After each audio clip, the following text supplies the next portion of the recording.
이렇게 인사합시다. 갑절의 영감을 구합시다. 예, 지난 수요일 날 말씀을 들으신 분들은 이 인사말의 의미를 아실 거예요.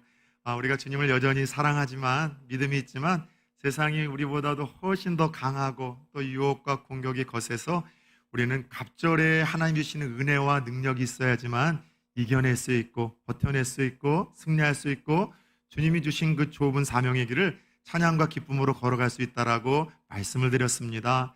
아무쪼록 오늘 이 예배도 사모하는 마음으로 달려오시는 성도님들과 오늘까지는 각 사정으로 인해서 가정에서 영상으로 예배드리는 흩어지는 초원 가족들 위해 하나님이 갑절의 영감과 은혜를 부어주실 수 있기를 예수 그리스도의 이름으로 축원합니다. 곤돌메기라는 독특한 물고기가 있습니다.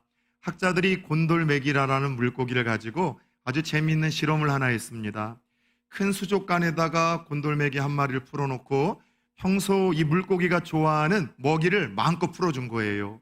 자, 곤돌메기의 입장에서는 얼마나 행복했겠습니까? 천국 아니었겠어요? 하루 종일 혼자 유유히 헤엄치다가 배고프면은 입만 떡 벌려도 자기가 좋아하는 먹이가 막 들어오는 겁니다. 그렇게 한 날을 보낸 후에 학자들이 이제는 아주 투명한 얇은 유리막을 이 어항 가운데 설치를 해서 곤돌메기와 이 먹이를 분리를 시켜놨어요. 어떤 일이 벌어졌을까요? 역시 유유히 헤엄치다가 배가 고파서 이제 입을 떡 벌리면은요, 더 이상 이 먹이가 입으로 들어오지 않는 겁니다. 보이지 않는 투명 유리막에 자꾸 막혀서 이 먹이 먹기의 시도가 자꾸 실패로 번번이 돌아가는 거예요. 그렇게 하루를 보낸 다음 날 역시 보이지 않는 이 유리 투명막을 다시 이제 해체를 합니다. 자, 어떤 일이 벌어졌을까요? 너무 배가 고팠는데 이제는 마음껏 먹어야 되겠다. 곤돌메기가 입을 벌리고 먹이를 향해서 막 돌진할 것 같았었는데 꿈쩍도 하지 않더래요. 분명히 배가 고팠을 테이고 자기가 좋아하는 먹이가 자기 눈앞에서 왔다 갔다 하더라도요, 조금도 요동치 않더라고 합니다. 왜 그랬을까요? 예전에 이 질문을 제가 가르치던 청소년들한테 이야기를 했더니 메기의 성질이 더러워서요. 그런데 그런 건 아니고요. 실패의 기억 때문입니다. 번번이 시도하고 도전했지만 번번이 실패했었던 그 실패의 기억, 실패의 트라우마 때문에 이번에도 시도해봐야 먹지 못한다는 생각이 곤돌메기의 입을 닫게 만든 거예요.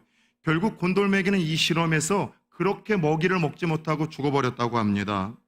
이 연구는 과거에 어떠한 그 반복적인 실패의 경험이 오늘날 살아가는 한 인생에게 얼마나 치명적인 악영향을 주는지에 대한 여러분 그것을 보여주는 사례로 종종 쓰입니다. 여러분 실수해 보셨습니까? 실패해 보셨습니까? 죄 가운데 넘어져 보신 적이 있으십니까? 그렇죠.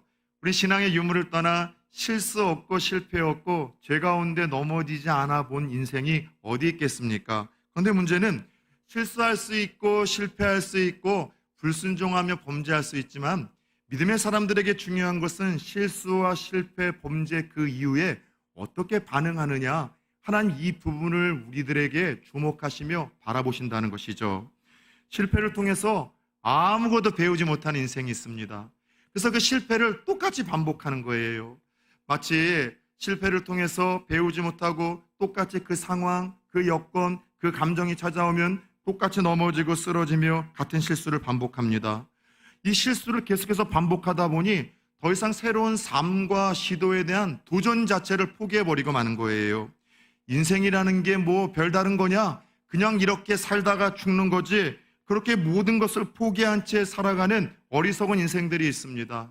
그러나 반면에 비록 뼈아픈 실수와 실패, 범죄를 했지만 그 속에서 교훈을 얻는 인생들이 있어요. 마치 지난주 말씀 흉터라는 제목으로 우리에게는 상처가 있고 시간이 지나 그것을 흉터로 아물게 했을 때 그냥 흉터를 부끄러워하기보다는 그 흉터를 통해서 하나님의 뜻을 이루어가기를 원하신다는 말씀을 통해서 그 흉터를 보면서 같은 실수를 반복하지 않는 거죠. 내가 그때는 뭐에 홀린 듯 왜 이렇게 멍청했었을까? 그래서 똑같은 선택, 똑같은 결정을 하기보다는 실수와 실패를 통해서 교훈을 얻고 훨씬 더 지혜로워지는 거예요. 무엇을 하지 말아야 될지, 무엇을 해야 될지를 깨닫는 거죠. 더 나아가 다시 일어나 도전하는 믿음의 사람들이 있더라는 것입니다. 그런데 실수와 실패, 범죄의 자리에서 같은 실수를 반복하거나 혹은 여러분 삶을 포기하지 않고 교훈을 얻고 다시 도전하는 이들을 가리켜 성경을 통하여 하나님은 이렇게 호칭하십니다. 따라 세웁시다. 의인이라. 예, 잠언 24장 16절을 보면 제가 정말 좋아하는 말씀이에요. 대저 의인은 7번 넘어질지라도 따라서 해봅시다. 다시 일어나거니와. 예, 우리의 상식을 깨는 하나님의 의인의 정의 아닙니까? 우리는 의인을 어떻게 생각합니까? 실수 안 하는 사람, 실패 안 하는 사람, 늘 순종하며 범죄하지 않는 사람들을 의인이라고 생각하지만 하나님이 선포하시는 의인의 개념은 달라요. 실수할 수 있대요. 실패할 수 있대요. 불순종하고 범죄하고 넘어지고 쓰러질 수 있대요. 그러나 거기서 끝나는 것이 아니라 그럼에도 불구하고 하나님의 어떤 사랑을 통해서 또 한 번의 기회를 주실 때 그 기회를 내미시는 하나님의 손을 붙들고 다시 일어나 도전하는 이들, 그들이 바로 의인이라고 하나님은 말씀을 하십니다. 그런 의미에서 오늘 함께 읽었던 본문에서는 역시 실수와 실패로 인해서 넘어졌지만 그럼에도 불구하고 예수님의 사랑으로 다시 일어나 도전한 이 회복의 드라마가 소개가 되고 있습니다. 여러분, 실수와 실패, 또 하나님 앞에서 범죄를 반복해서 경험하는 인생들에게 나타나는 좀 부정적인 특징 하나가 있어요. 과거 회귀의 본능이 심하다는 겁니다. 자꾸 안 좋았었을 때 이전의 모습으로 자꾸 여러분 돌아가려고 하는 상황을 의미합니다. 이런 경우이죠. 마음 잡고 공부를 하려고 해서 열심을 냈는데 성적이 안 나와요. 에라 모르겠다. 그냥 잠자고 게을러져 버리는 거예요. 뭔가 정직하고 성실하게 살아야 되겠다고 마음 먹고 살아가는데 세상이 만만치 않은 거예요. 정직과 성실 개나 줘라. 그냥 그렇게 살던 대로 사는 겁니다. 어떤 특별한 한날의 예배를 통해서 하나님의 은혜와 감동을 줍니다. 내가 이렇게 한번 살아보겠노라. 믿음으로 하나님의 손을 붙들고 주와 동행해 보겠노라. 다짐을 해봤지만 믿음으로 살았다 한들 내 삶에 아무런 유익과 은혜가 없는 거예요. 그러다 보니 얘라 모르겠다. 예전의 모습으로 돌아가는 이들이 종종 있더라는 것입니다. 끊었던 술을 다시 입에 대고 끊었던 담배를 다시 입에 대고 방탕하고 어떤 이 성적인 방탕한 가운데 여러분, 내가 새로운 결단을 하고 다짐을 하고 예수 믿기 이전에 옛사람과 옛생활로 돌아가는 이들이 종종 실수와 실패와 범죄를 반복하는 이들에게 부정적인 특징으로 나타나더라는 것이죠. 안타깝게도 오늘 본문에서 소개되어지는 제자들의 상황이 그랬었습니다. 제자들은 2번이나 예수님의 부활을 경험했습니다. 그냥 예수님 돌아가시고 나서 다시 살아나신 것을 경험하지 않았다면 충분히 이해가 되었을 거예요. 그러나 오늘 함께 읽은 본문은 1절에서도 14절에서도 예수님이 죽었다가 다시 살아난 이후에 일어난 일이라고 하며 그들에게 3번째 나타났던 사건이라고 강조를 하고 이 사건을 소개를 합니다. 제자들은 예수님을 부활하신 후에 2번이나 만났어요. 그런데도 이상하게도 고향 갈릴리로 돌아가 그들의 옛 본업이었었던 고기잡이 배를 타고서 바다에 고기를 잡으러 나가는 이야기가 등장을 하더라는 것이죠. 밤새도록 그물질을 했지만 아무것도 잡지 못합니다. 마치 우리에게 그러한 이야기를 들려주는 듯합니다. 얘들아, 예수님 떠난 인생은, 예수님과 함께하지 않는 인생은 빈배와 같다는 것을 보여주는 듯한 그런 제자들의 결말입니다. 제자들의 마음이 어땠을까요? 아까 이야기했던 것처럼 제자들은 예수님 사랑하지 않는 것 아니었습니다. 사랑했어요. 부활을 부인하지 않습니다. 2번이나 경험을 했어요. 하늘의 소망이 그들에게 여전히 있습니다. 그러나 그들은요, 여러분들, 이 예수님이 그 주셨던 사명, 그 열심, 그 예수님과 우리 맺었었던 그 약속을 다 잊어버리고 고향으로 돌아와서 지금 고기를 잡다가 한 마리도 못 잡은 채 허탈해하고 있는 거예요. 제자들이 왜 갑자기 부활의 주님을 2번이나 만나고서도 고향 갈릴리로 돌아갔을까를 두고서 해석의 의견이 조금 분분하긴 합니다. 예를 들어 예수님 처음 부활하셨을 때 만났던 여인들에게 이런 이야기를 하셨거든요. 가서 제자들에게 전해라. 내가 먼저 갈릴리로 가서 기다리겠다. 그래서 그 이야기를 듣고 기억하고 돌아갔다는 이야기도 있지만 전 그렇게 해석하지 않습니다.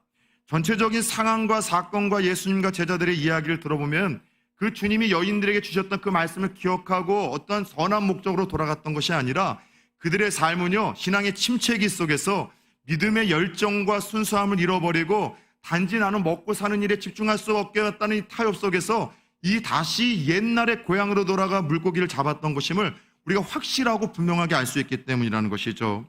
제자들의 마음이 얼마나 허탈했을까요? 죄책감은 없었을까요? 하나님께서는 땅끝까지로 복음을 전하라고 이야기를 하셨고, 죽었다가 다시 살아난 그의 이야기를 전하라고 이야기를 하셨고, 그 예루살렘 성을 떠나지 않고 성령이 오실 때까지 기다리라고 이야기를 했지만, 제자들은 그 모든 것 다 잃어버리고 고향으로 돌아왔었을 때, 뭔가 열심을 냈지만 아무것도 얻지 못했을 때 허탈했겠죠. 낙심과 절망이 찾아왔겠죠. 죄책감이 찾아오지 않았겠습니까? 내가 여기서 뭘 하고 앉아있는 건가? 자기 연민에도 빠졌겠죠. 예수님 보고 싶은 그리움도 아마 있었을 거예요. 아마 이러저러한 생각과 심정으로 마음과 생각이 복잡했을 것입니다. 여러분, 제자들은 예수님 사랑했고 부활도 경험했고 하늘나라에 대한 소망도 있었지만 지금 신앙의 침체기에 빠져 있는 거예요. 첫사랑의 열정도 잃어버렸고 믿음도 잃어버렸고 사명도 잃어버렸고 예수를 믿긴 하지만 예수님 만나고 부름받기 이전에 똑같은 옛사람으로 돌아가 버렸고 옛날의 생활로 돌아가 버린 것입니다. 나는 물고기 잡으러 가겠노라. 이 허탄한 탄식 속에 뭔가 느껴지는 것이 없습니까? 오늘 제자들의 모습이 어쩌면 저의 모습을 자꾸 반영하는 것 같아요. 주님을 향한 그 첫사랑, 첫 뜨거움, 복음 하나만 되고 주님을 위해서 내가 살다가 제 마지막도 주님 그냥 평범한 죽음이 아니라 순교로 하나님 앞에 부름받고 싶습니다. 그리고 주님 정말 닮은 인격과 성품으로 그렇게 살아가고 싶습니다. 수도 없는 그 결단과 다짐을 했지만 작은 시도 가운데 실패하고 내 뜻대로 안 되고 이러저러한 세상의 풍파 속에서 여러분 신앙의 침체기도 종종 경험하고 열정도 잃어버리고 사명이 무엇인지조차 잊고 살아가는 제 모습이 제자들의 모습을 통해서 투영되는 듯해요. 그런데 여러분 솔직하게 우리 한번 고백해 봅시다. 오늘 예배 가운데 나와 앉아있는 우리 성도님들 중에도 저는 제자들과 같은 심정과 마음으로 오늘 예배 가운데 앉아있는 분들이 저는 있을 거라 확신을 합니다. 주님 사랑한다니까는요, 부활 부인하지 않는다니까는요, 여러분 천국에 대한 소망도 있어요. 그러나 어느 순간서부터 신앙의 침체기를 겪고 있는 분들이 있을 겁니다. 이러저러한 이유로 믿음도 잃어버리고 열정도 잃어버리신 분들이 있어요. 아직까지도 당신의 종교가 누구냐가 묻는다면 기독교라고 적기는 하지만 예수 믿기 이전보다 여러분 내가 하나님 앞에 나와 교회 다니기 이전보다 더 여러분 형편없는 옛사람으로 돌아가고 옛날의 삶으로 돌아가 죄와 더불어 뒹굴리며 사시는 분들이 그렇게 일주일을 지내다가 오신 분들이 여러분 우리 가운데 있지는 않을까요? 계획하고 시도했던 모든 것들이 뜻대로 안 되는 거예요. 마음대로 안 되는 거예요. 그래서 에라 모르겠다, 실패한 인생처럼 예수와 전혀 상관없는 인생처럼 그렇게 자기 자신을 여러분들 내던진 채 살아가시는 분들 오늘 어찌 보면은요 지금 고향으로 돌아가 고기를 잡다가 한 마리도 못 잡았던 제자들이라고 할 수 있습니다. 혹시 오늘 예배 가운데 그런 분들이 단 한 분이라도 앉아 계시다면 오늘 예배와 말씀은 바로 여러분들을 위해서 하나님이 준비하신 겁니다. 오늘 말씀을 통해 주님이 주시는 회복의 은혜가, 회복의 드라마가 저와 여러분들에게도 2000년이란 시공간을 초월하여 재현될 수 있기를 예수 그리스도의 이름으로 축원합니다. 따라 세웁시다. 이렇게 회복하라. 오늘 말씀의 제목이에요. 그러면서 오늘 본문은요 2000년 전 이런 실수, 실패, 무너지고 신앙의 침체기를 겪었던 제자들의 삶과 신앙을 주님이 다시 회복시켜 주시는, 친히 주님 측에서 주도적으로 회복시켜 주시는 한편의 따뜻한 드라마가 펼쳐집니다. 그렇다면 주님은 어떻게 이 제자들을 회복시켜 나가셨을까요? 어떻게 회복이 돼야 될까요? 첫 번째, 실패 현장에 찾아오시는 주님을 기대하십시오. 따라 세웁시다. 실패 현장에 찾아오시는 주님을 기대하라. 여러분 이야기를 했듯이 기독교와 타종교의 차이가 많이 있지만 가장 두드러진 차이는 이런 차이입니다. 타종교는 인간의 열심과 노력, 공로, 그리고 그 종교에서 만들어 놓은 종교적인 규례를 따라 신을 찾아가는 종교예요. 신을 만나려고 하죠. 신을 감동시키려고 하는 종교인 반면에 기독교는 독특하게도 이 신이 먼저 찾아오는 거예요, 인간을요. 신이 먼저 인간을 찾아와서 만나주시는데 그냥 인간이 아니라 망비보, 망할 때 비로소 보이는 그 신이라고 이야기를 해서 인간이 실수했을 때, 실패했을 때, 범죄했을 때, 그래서 형편없는 자리에 뒹구고 있을 때 그때 찾아오시는 이야기가 기독교의 하나님의 이야기예요. 아담과 하와가 불순종하고 범죄했습니다. 하나님 보기가 부끄러워서 숲속 사이에 숨어버렸죠. 서늘한 그 동상 저녁에 하나님이 찾아오셨습니다. 아담아, 아담아, 내가 어디 있느냐? 몰라서 마치 술래잡기, 여러분들 이 술래를 찾듯 부르는 질문도 아니었었고 혼내시기 위한 뉘앙스도 아니에요. 안타까운 마음, 그럼에도 불구하고 내가 너 사랑하는데 왜 이렇게 기죽어 있어? 왜 주눅들어 있어? 하나님이 범죄하고 부끄러운 가운데 숨어있는 아담과 하와를 먼저 찾아오셨어요. 모세가 여러분들 40년 만에 자기의 여러분 정체성을 깨닫고 뭔가 자신의 힘으로 하려고 했지만 사람 하나 죽이고 철저히 실패자, 도망자, 살인자가 되어 쫓겨났습니다. 더 나아가 40여 년 동안 80세까지 광야에 굴러다니는 덤불과 같이 그렇게 실패한 인생으로 뒹굴고 있을 때 때가 참에 하나님은 호렙산 불타는 떨기나무 가운데 그런 실패자, 살인자, 도망자 모세를 찾아오셔서 다시 그를 회복시키셨죠. 인간이 범죄해서 아무 소망이 없을 때 하나님은 인간의 몸을 입고 역사를 가르시고 이 땅에 찾아오셨습니다.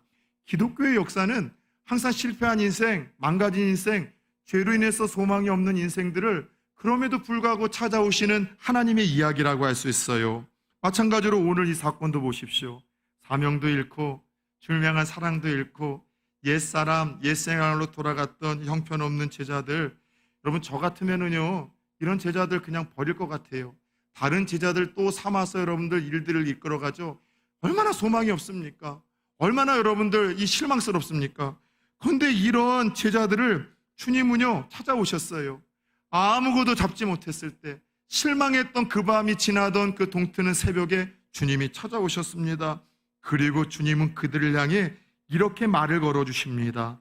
5절을 같이 한번 고백해 볼까요? 시작. 예수께서 이르시되 얘들아 너희에게 고기가 있느냐? 대답하되 없나이다. 먼저 찾아와 주신 주님, 먼저 주님은 이 제자들에게 말을 걸어주십니다. 얘들아 너희 고기 많이 잡았어? 고기가 있느냐라고 말 걸어주세요. 저는 사실 이 요한복음 21장을 제일 성경에서 좋아하는 장면 그리고 사건이에요. 사실 우리가 1년 전서부터 요한이 들려주는 그분의 이야기, 요한복음 시리즈를 나누지만 저는 항상 어쩌면은 21장의 이야기를 나누고 싶으며 오늘을 손꼽아 기다렸는지도 모르겠습니다. 사실 목회자에게 있어서 제일 설교하기 힘든 본문은요, 성도님들이 많이 여러 목사님들을 통해서 듣고 알고 있는 본문이지만 그럼에도 불구하고 저는 이 본문에서 나오는 우리 주님이 너무 좋아요. 이 주님 때문에 제가 살아 여기까지 왔었던 이유이기도 합니다. 오늘 예수님은요, 그 부끄러움과 수치심, 죄책감, 실망과 낙심, 자기의 연민, 그리고 무언가 여러분 정체성 혼란에 빠져있는 제자들을 먼저 찾아오셨고 또 무엇하세요? 먼저 말을 걸어주세요. 여러분 어떤 주님이 여기서 보이십니까? 진짜 사랑이 무언지를 우리에게 보여주시는 주님을 우리가 만나야 돼요. 요한복음 17장서부터 예수님은 사랑하던 제자들을 놔두고 떠나야 되시는 안타까움 속에서 제자들을 향해서 기도할 때이든 설교하실 때이든 강조하셨던 것이 있어요. 사랑해라. 너희들 함께 사랑해야 돼. 사랑보다 더 귀한 것은 없어. 사랑을 그토록 강조하시고 설교하셨던 그 주님께서 진짜 사랑이 무엇인지를 우리들에게 보여주시는 대목일 수 있어요. 사랑이라는 것은 여러분 무엇입니까? 눈물의 씨앗입니까? 형이상학적인 거나 여러분 허무맹랑한 것이 아니라 사랑은요 먼저 다가가는 거예요. 무언가 다가오기 부끄럽고 실수와 실패 때문에 수치스러워서 용기가 안 나는 사람, 주저앉아 있는 사람에게 먼저 다가가는 거 사랑이라니까는요. 더 나아가 그에게 먼저 말을 걸어주는 것, 이게 사랑이에요. 거창한 거나 고상한 거나 위대한 것이 아니라 먼저 다가가 주는 것, 그리고 먼저 말을 걸어주는 것, 이게 사랑이에요. 여러분들 오늘 말씀을 통해서 주님이 주구장창 가르쳐 주신 대로 부활하신 후에 실수하고 실패하고 부끄러움에 주저앉아 있었던 제자들에게 보이셨던 사랑의 이 삶을 저와 여러분들이 흉내낼 수 있는 오늘 한 날과 한 주가 되기를 축원합니다. 혹시 오늘 예배 오기 전에 부부 사이에 조금 다툼이 있어서 아주 냉랭한 기운으로 오신 분들이 있으십니까? 먼저 말 거는 사람이 지는 거잖아요. 여러분 지는 게 성수기예요. 여러분 오늘 먼저 다가가셔서 말 걸어주는 인생이 되어지기를 축원합니다. 따라서 한번 해봅시다. 먼저 찾아가는 인생이 되라. 먼저 말 걸어주는 인생이 되라. 그런 분들이 있잖아요. 지가 먼저 연락을 하기 전에는, 지가 먼저 사과하기 전에는 내가 절대로 마음의 문 열지 않겠다. 여러분, 이것은요 무협지 크리스찬이에요. 성경적인 크리스찬은 우리 예수님이 그러셨던 것처럼 먼저 다가가시는 거예요. 먼저 찾아가십시오. 먼저 연락하십시오. 먼저 문자를 보내십시오. 먼저 손을 내미십시오. 이것이 오늘 주님이 우리들에게 보이시는 사랑의 대목이에요. 자, 근데 궁금한 것은 먼저 찾아가셔서 말을 거셨던 주님, 그 첫 번째 질문이 어떤 말이었었어요? 얘들아, 너희에게 고기가 있느냐? 천지를 창조하시고 모든 것을 다 꿰뚫어 보시는 주님이 밤새 그물질을 했던 그들에게 고기가 하나도 없었다는 건 왜 모르셨겠습니까? 고기 한 마리도 못 잡았다는 걸 아셨을 텐데 왜 질문을 하셨던 것일까요? 봐라, 니들 나 떠나고 예배 안 드리니까 이렇게 망했지? 되는 일 하나도 없지? 쌤통이다. 조롱하기 위함이었을까요? 주님께서 놀리기 위함이었을까요? 천만의 말씀, 다른 의도와 목적이 있어요. 참 흥미로운 것은 성경에서 물고기를 표현할 때는 헬라어로 대부분 익두스라는 것을 씁니다. 이거는 그냥 물고기인데 모든 어종을 의미해요. 근데 여기 이 본문에서도 물고기라는 단어가 여러 개로 쓰이는데 다 익두스로 많이 쓰이는데, 특별하게 주님이 제자들을 찾아가셔서 첫 번째 말을 건너시는 이 질문에 너희에게 물고기가 있느냐는 이 물고기는 익두스가 아니라 다른 단어가 쓰이는데 그것은 가치 있는 고급 어종을 뜻해요. 다시 말해서 주님이 이 질문을 던지셨던 데는 이런 의미가 있는 거예요. 너희가 지금 하고 있는 일이 정말 가치 있는 것을 잡아 올릴 수 있는 그런 일들이냐? 가치 있는 일들이야? 의미 있는 일들이야? 주님이 그러한 어떤 심연의 질문을 던지시는 거예요. 더 나아가 주님이 이 질문을 던지셨던 이유는요, 아주 중요한 또 다른 요소가 있어요. 저는 전공이 소그룹학입니다. 석사과정도 박사과정도 그렇죠.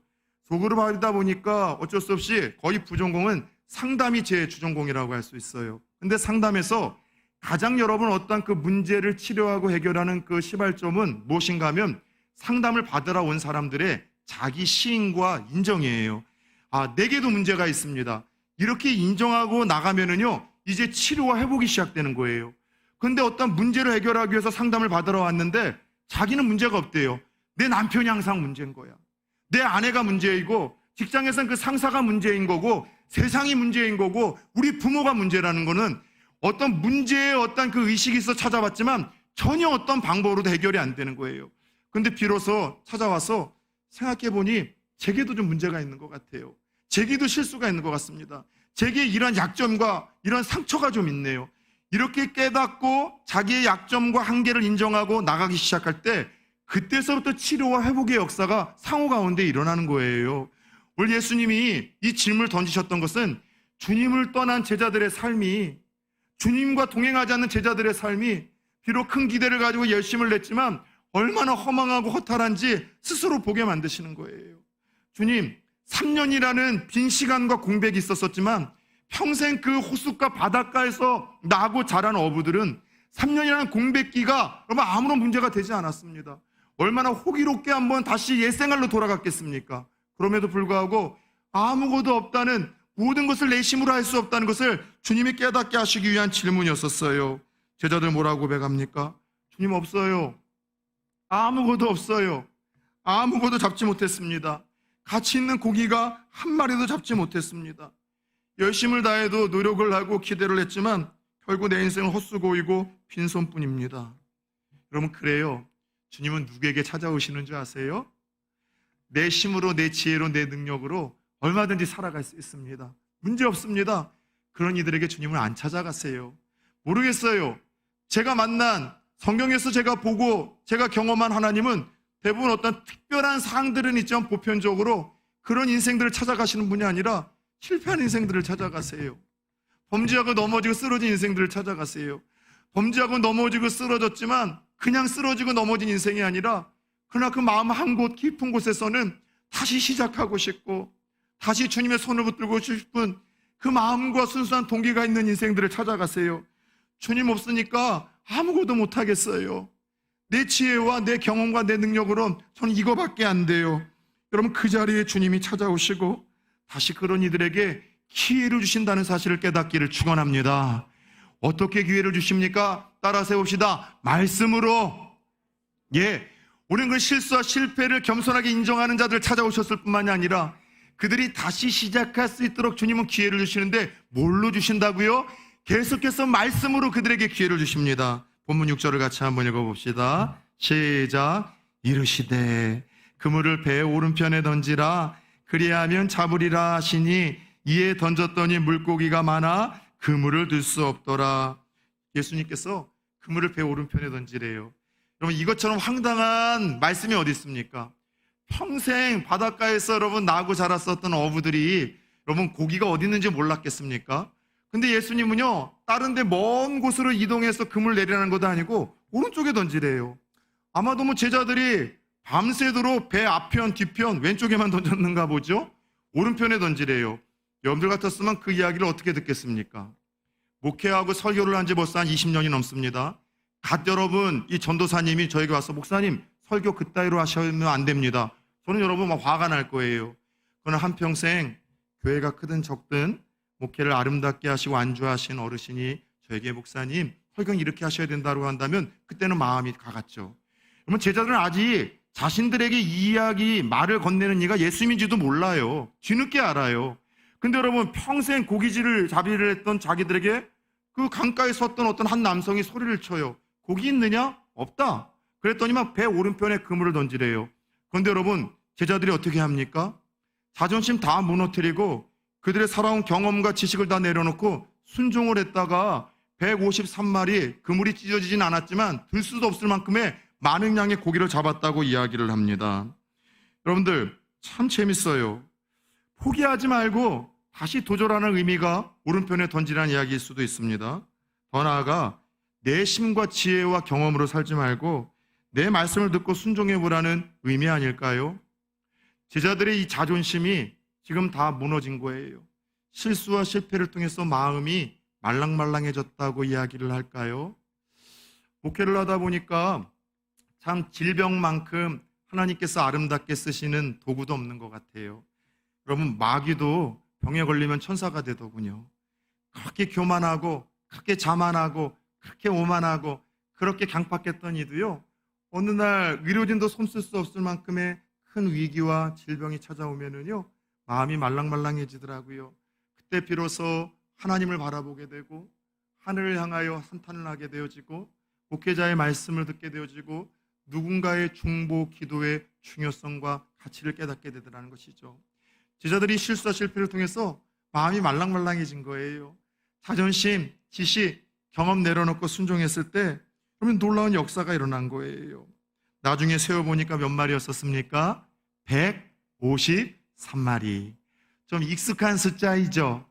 여러분, 모나미 볼펜에 항상 적혀져 있는 수가 이 153이라는 거 아세요? 이 모나미 볼펜의 창시자는 송삼석 장로님이셨습니다. 믿음의 가문에서 태어나신 분이시고 어려서부터 사업을 하다가 실패를 많이 하셨어요. 근데 이분이 또 사업에 실패도 많이 했다가 이런 꿈을 꾸다가 한계에 직면한 적이 있으셨습니다. 우리나라 사람들도 공부하면서 일본 사람들처럼 이렇게 잉크에 찍어 쓰지 아니하는 좀 펜을 좀 만들어줬으면 좋겠는데 자원도 자본도 기술력도 다 부족한 거예요. 그래서 뭘 했는가? 배운 게 부모로부터 신앙이다 보니 짐 싸들고 기도원에 들어간 거예요. 하나님의 은혜를 구하고 기도를 구하는 가운데 하나님 주시는 그 지혜와 능력과 용기로 다시 시작해서 지금의 여러분 우리가 알고 있는 그 모남이라는 그 대기업을 이루게 되었던 거고 문구계에 여러분 한 획을 그었었던 여러분 그 용품이 나온 거예요. 기도하면서 하나님의 은혜로 시작해서 은혜로 이끌어 간다는 것이죠. 여러분, 그래요. 내 심과 지혜로 살아갈 때 주님 없이 내 여러분 자존심 부리며 살아갈 때는 실패뿐이지만 주님의 말씀에 순종하게 될 때 내 자존심 내려놓고 내 상식과 이성을 좀 내려놓고 주님의 말씀에 귀 기울이고 순종하기 시작할 때 그때 비로소 경험케 하시는 하나님의 은혜와 복이 있다는 사실을 깨닫는 성도님들 되어지기를 축원합니다. 그런 의미에서 실패는요, 저는 어쩌면 주님의 음성을 들을 수 있는 기회, 실패는요 다시 한번 교만하고 강팍했던 내가 자존심과 이성과 경험을 내려놓고 순종할 수 있는 기회, 실패는 다시 한번 뜨뜻미지근한 내 신앙, 신앙의 침체기에서 벗어나 열정을 회복시켜 주시는 그 하나님을 경험하는 기회가 되기도 합니다. 바라기는 실패의 자리의 한계를 인정할 때 먼저 찾아오시는 주님, 말씀을 내게 허락하실 때 자존심 부리지 아니하고 계산하지 아니하고 순종할 때 회복의 기회를 주시는 하나님을 우리 성도님들이 매 순간 매 환경 속에서 만나고 체험하여 간증이 남겨질 수 있는 성도님들 되어줄 수 있기를 예수 그리스도의 이름으로 축원합니다.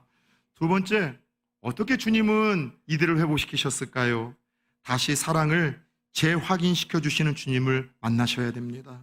따라서 해봅시다. 그럼에도 불구한 주님의 사랑을 확신하라. 제가 자주 했던 얘기가 있잖아요. 예지압사. 한 아이돌이 팬사인회에서 던졌던 말인데 유행어가 되어서 지금 실제로 국어사전에 아예 등록된 단어입니다. 예나 지금이나 앞으로나 영원히 사랑할게. 사실 성경 속에서 하나님이 우리에게 들려주시는 그 이야기가 예지압사인데요. 전후좌우로 한 번만 인사합시다. 예지압사. 여러분 한 주 동안 어떻게 사셨든 모르겠어요. 그럼에도 불구하고 하나님은 포기하지 않으세요. 사랑하세요. 여러분들에게 사랑의 그 눈과 귀를 우리에게 향하고 있으셔요. 자, 오늘 제자들이 이 체험을 하고 기적을 체험한 후에 불현듯 뭔가 이상하다는 생각이 들었습니다. 누가 떠올랐을까요? 예수님이라는 걸 알았어요. 그 전까지는 그냥 일찌감치 고기를 사러 왔던 남자인가 보다, 그리고 그냥 그렇게 산책을 하던 남자인가 보다 싶다가 그 말도 안 되는 이야기에 순종해서 기적을 경험한 후에 불현듯 3년 전의 기억이 떠오르는 거예요. 비슷한 환경, 비슷한 상황, 비슷한 이 과정, 비슷한 열매. 3년 전 예수님께서 자신들을 부르셨을 때 그 장면이 데자뷰처럼 그대로 떠올랐던 거예요. 아, 순간 예수님이구나. 그래서 이 제자들이 예수님이라는 걸 알고 베드로는 겉옷을 입고 한 100m 정도가 되는 곳을 성격상 뛰어내려서 헤엄쳐 오게 되어지고 남은 제자들은 그 고기가 가득 찬 배를 싣고 예수님에게 향합니다. 그 짧은 찰나 제자들의 마음이 어떤 마음이 있었을까요? 그런 마음 아니었을까요? 예수님이라는 걸 알게 되었던 감격도 잠시 잠깐, 사명 잃어버렸는데, 신앙의 침체기인데, 열정도 잃어버렸는데, 주님 말씀에 불순종했는데, 주님 책망하시면 어떡하지? 부끄럽고 주님 낯을 볼 수 없고 너무나 복잡한 생각으로 그들이 힘들었을 거예요. 그런 마음을 가지고 그들이 해변가에 있었던 주님 앞에 왔을 때 예수님은 뭘 하고 계셨습니까? 저는 이 장면이 제일 좋아요. 너무나 인간적인 예수님, 너무나 인간적인 하나님. 어떤 일을 하셨어요? 9절을 같이 한번 읽어봅시다. 시작. 육지에 올라보니 숯불이 있는데 그 위에 생선이 놓여있고 떡도 있더라. 12절 연하여 같이 한번 읽어봅시다. 시작. 예수께서 이르시되 와서 조반을 먹으라 하시니 아멘. 제자들이 여러 생각으로 수치심, 부끄러움, 죄책감, 미안함 이런 마음을 가지고 주님 앞에 왔을 때 주님이 뭐하고 있으셨어요? 숯불을 피우셨어요. 그리고 손수 생선도 구우시고 떡도 구우세요. 그리고 마치 엄마가 아침 일찍 자녀들을 해서 다 상을 차려내 밥 먹으라고 부르는 것처럼 따뜻하게 부르셔요. 얘들아 와서 조밥 먹으라. 이 말 한마디에서 제자들이 어떤 느낌과 어떤 감정이 들었을지 여러분이 할 수 있는 모든 상상력을 동원해서 여러분 그 장면을 한번 떠나가 봅시다. 책망과 혼냄 아무것도 아니라 밤새도록 바닷바람에 추위에 떨었을, 바닷물에 옷이 젖었을 제자들에게 필요한 것 따뜻한 숯불 아니겠어요? 밤새도록 허기가 졌어요. 2-3시간만 물놀이만 해도 여러분 우리가 얼마나 배가 고픕니까? 밤새도록 그물질을 했던 그들이 얼마나 배가 고팠겠습니까? 가장 필요했던 것이 무엇인지를 알고 그냥 생색내지 않고 말없이 준비하시는 주님. 사랑은요, 여러분 허위맹랑한 거나 큰 것이 아니라 먼저 다가가는 것이고 먼저 말 걸어주는 것이고 조용히 누군가의 필요를 내가 느끼게 될 때 그걸 채워주는 것, 이게 사랑이에요. 거창한 거 아니더라도 누가 힘들어합니까? 그럼 여러분 따뜻하게 등 한번 두들겨주는 거예요. 누가 여러분 요즘에 이렇게 의지가 이렇게 막 낙해진데 있어요? 그냥 손 한번 2-3초만 더 잡아줘도, 예전에 그런 경우를 많이 했어요. 부교육자 때 제가 섬기던 교회에 청년들이 600명이지만 예배 끝나고 나서 2시간 정도까지는 떠난 적이 없습니다. 이만큼 기도 제목이 매주 올라오면 그걸 읽고 있어요. 그럼 애들이 와서 어떤 녀석은 자매들이 확 안아요, 저를요. 어떤 애들은 와가지고서 이렇게 앉아 있어요. 뭔가 힘든 애들이에요. 아무것도 안 물어요. 그냥 옆에서 손 한 번만 이렇게 3초만 잡아주면 막 울기 시작해. 흐느껴 울다가 통곡을 하는 거예요. 그냥 따뜻한 그 사랑이 다시 한번 시작할 수 있는 힘을 얻게 하시는 거예요. 예수님이 그러셨어요. 사실 여러분, 이 장면이 한국 사람들에게는 더 와닿는 법 아닙니까? 한국 사람들은 유독 밥에 대한 집착이, 욕심이 많은 민족이잖아요. 누군가에게 고마움을 느낄 때 어떻게 표현합니까? 나중에 우리 밥 한 끼 하자. 내가 밥 살게. 고마움을 느낄 때 밥으로 표현합니다. 누군가에게 안부를 물을 때 어떻게 이야기합니까? 밥은 먹고 다니냐? 사랑, 관심, 걱정했을 때 밥은 먹고 다니냐고 이야기를 해요. 누군가가 조금 약하거나 아프면은 뭐라고 이야기를 해요? 밥 잘 먹어야 돼. 밥은 굶으면 안 돼. 가장 좋은 사람은 누구입니까? 제가 자주 헌신 예배를 이제 인도할 때, 교사 헌신 예배 때는 첫 번째 꼭 해주는 이야기가 있어요. 밥 잘 사주는 교사들이 되어져라. 밥 잘 사준다는 것은 관심, 용납, 사랑, 여러분 그것이 다 있다는 것 아닙니까? 여러분 오죽하면은 제일 좋은 누나는 어떤 누나예요? 그 유명한 드라마처럼 밥 잘 사주는 누나잖아요. 밥 잘 사주는 누나. 그래서 저는요, 요번에 이 3주 동안에 그 휴가 기간 동안에도 다른 것 없었어요. 가서 밥만 사줬어요. 제주도 가서도 제가 정정열 목사님 사모님 밥 다 사주시고 커피도 다 사드리고 가는 곳마다 그랬었어요. 왜냐하면은 밥 잘 사주는 목사로 기억되고 싶어서요. 여러분 다른 거는 그게 사랑과 감사와 고마움을 표현하는 것 아닙니까? 그들이 큰 위로와 격려를 얻는 거예요. 여러분 예수님이 그러셨던 거예요. 똑같이 친히 생선과 떡을 준비하셨고 말없이 식탁 교제를 나눠요. 우리 같으면 야 너희들이 고기를 잡지 못했던 이유가 뭐냐? 우리 한번 이 토론을 한번 해보자. 혹은 왜 너희들이 그렇게 예배의 자리, 사명의 자리를 떠났느냐? 왜 돌아오지 말았던 옛사람과 옛생활로 왔느냐? 책망을 기대했지만 아무 말도 안 하세요. 그저 식사를 함께 하시며 웃으시고 눈빛 하나하나를 마주치십니다. 뭘 의미해요? 여전히 사랑한다는 거예요. 그래도 내 사랑은 끊어지지 않고 너희들 향한 내 사랑은 한결같아. 그래도 내가 너 사랑해. 그럼에도 불구하고 너희를 사랑해. 함께 밥을 먹는다는 것은 가족으로 여겨주신다는 거잖아요. 그래도 너희는 내 사랑하는 자녀들, 내 가족이라고 주님께서 품어주시는 거예요. 그때 이 따뜻한 추억과 사랑 때문에 제자들은 더 이상 실패하지 아니하고 죄짓지 아니하고 사명의 길을 완수할 수 있었던 것 아니겠습니까? 사람들은 저마다 잊지 못하는 따뜻한 장소가 있습니다. 저에게는 두 곳인 것 같아요. 필리핀, 한 1년 동안 참 행복했죠. 그리고 그곳에서 제 사랑하는 지금 아내를 만났기 때문에 함께 공유할 수 있는 특별한 장소입니다. 또 하나는 저 혼자만이 공유할 수 있는 장소가 있어요. 캄보디아입니다. 한 6, 7번을 갔나요? 제가요. 그리고 단독 목회나 지교회에 대한 꿈보다는 젊은 날 선교사가 되고 싶었지만 하나님이 그 길을 좀 막으시고 이런 한국 지교회를 또 섬길 수 있는 기회를 주셔서 여기까지 왔지만 늘 캄보디아는 제 그리움에 있어요. 제게 신앙의 침체기가 오거나 신앙의 순수함이나 열정이 사라질 때 항상 들여다보는 곳 두 개가 있습니다. 저의 뜻을 따라 선교를 하다가 순교를 했었던 한 딸이 죽기 전에 저에게 보냈던 편지. 그 편지가 제 첫 번째 책상에 늘 있어서 신앙의 침체기와 열정일 때마다 그 순교한 먼저 간 사랑한 딸의 편지를 보면 늘 다시 회복이 되어지고, 또 하나는 캄보디아에서 젊은 날 젊은 친구들과 같이 그 냄새나고 덥고 열악한 곳에서 사역을 하며 하나님 주셨던 은혜를 영상으로 사진으로 보면은요, 저를 회복시켜 주신 하나님의 은혜가 다시 느껴지는 거예요. 따뜻한 장소. 제자들에게는 어떤 곳이었을까요? 그들의 신앙이 흔들릴 때마다, 실패할 때마다 다시 일어나게 만들었던, 그들이 죄의 유혹 가운데도 흔들리지 않고 꿋꿋이 걸어가며 사명을 완수하며 순교의 길에 이르게 했었던 그런 힘을 제공했었던 따뜻한 장소는 갈릴리 바닷가 아니었을까요? 거기서 예수님 만나셨어요. 거기서 예수님이 하나님의 아들이라는 기적을 경험했습니다. 거기서 주님의 말씀을 들었고요. 거기서 쓰러지고 실패했던 자신들을 그럼에도 불구하고 사랑하고 포기하지 않고 다시 회복시키시는 하나님의 사랑을 경험했던 거예요. 그런 의미에서 여러분들에게 있어서 여러분들이 세상의 유혹, 죄의 충동지를 살뜰하게 거절할 수 있는 힘을 제공하고 좁은 이 믿음의 길을 찬양하며 감사함으로 걸어가게 만들고 사명의 길을 힘내어 걸어가게 만드는 그런 따뜻한 장소가 여러분들에게도 있습니까? 저는 오늘 축복합니다. 꿈을 꿉니다. 부산 초원교회 매 공예배가 그렇게 실패한 나에게 다가오시어 손을 내미시고 말씀을 통해서 회복의 기회를 주시고 다시 한번 그 사랑을 재확인시켜 주시는 하나님을 만날 수 있는 따뜻한 장소와 그 출발점이 될 수 있기를 예수 그리스도의 이름으로 축원합니다. 사랑 여러분, 지나온 내 삶을 돌아보면 참 열심히 살았지만 아무것도 없고 또 실패했다는 생각이 드시는 분들이 있으십니까?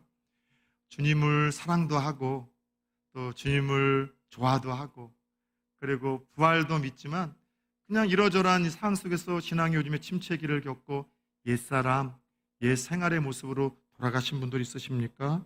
그렇다면 오늘 말씀 기억하시고 다시 한번 실패의 자리 찾아오시는 주님을 기대하시고 말씀으로 기회를 주시는 그 주님의 말씀을 붙드십시오.